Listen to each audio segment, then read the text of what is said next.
অন্ধকারে যেখানে নিজের ছায়াটাও ছেড়ে চলে যায়, সেখানে কিছু মানুষকে আপন ভেবে ভরসা করাটা বোকামি ছাড়া আর কিছুই নয়। কারণ নিজের ছায়াটা ছেড়ে যেতে হলে তবু অন্ধকারের প্রয়োজন হয়, কিন্তু কিছু আপনজন নামের মুখোশধারী মানুষ ছেড়ে যেতে হলে অন্ধকারের প্রয়োজন হয় না, শুধু জীবনে একটু খারাপ সময় হলেই হয়। সত্যি জীবনে শুধু ভালো সময় নয়, খারাপ সময়টারও অনেক প্রয়োজন। কারণ ভালো সময়টা আমাদের অনেকের সাথে সম্পর্ক তৈরি করে দেয়, আর খারাপ সময়টা আমাদেরকে সেই মানুষগুলোর আসল চেহারাটা ছিনিয়ে দেয়।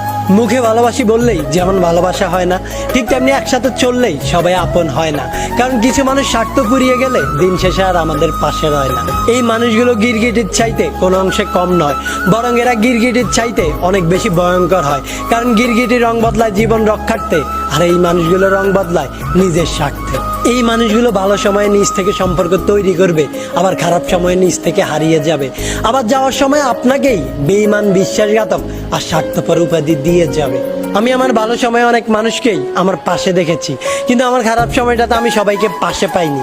আমার ভালো সময়ে যেই মানুষগুলো আমাকে বলতো তোকে কখনোই আমি ছেড়ে যাব না, ঠিক আমার বিপদের সময় সেই মানুষগুলোকেই সবার আগে আমাকে ছেড়ে যেতে দেখেছি।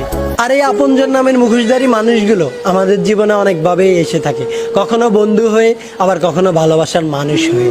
আমার ভালো সময়টাতে যেই বন্ধুটা বলতো চিন্তা করিস না, মৃত্যুর আগ পর্যন্ত আমি তোর সাথে আছি, আমার খারাপ সময়টাতে সেই বন্ধুটাকেই সবার আগে আমাকে ছেড়ে যেতে দেখেছি। যেই মানুষটা আমাকে বলতো আমি তোমাকে ছাড়া বাঁচবো না, সেই মানুষটাই আমার খারাপ সময়টাতে আমাকে ছেড়ে যেতে দেখেছি, আবার দিন শেষে দিব্যি হাসি খুশি বেঁচে থাকতেও দেখেছি। হ্যাঁ, মানুষগুলো আমার খারাপ সময়টাতে আমাকে ছেড়ে গিয়েছে ঠিকই, কিন্তু তারা একটা জিনিস আমার চোখে আঙ্গুল দিয়ে শিখিয়ে দিয়েছে, ভালো সময়ের চারপাশে যাদেরকে দেখি তারা সবাই আপন নয়, আর সবাইকে আপন ভাবাটা বোকামি ছাড়া আর কিছুই নয়। আজ আমার সময়টা খারাপ, কিন্তু হয়তো একদিন না একদিন সময়টা আমারও হবে ভালো, তখন না হয় এই মানুষগুলোকে দেখিয়ে দেব মুখোশের আড়ালে লুকিয়ে থাকা তাদের চেহারাটা কতই না কালো।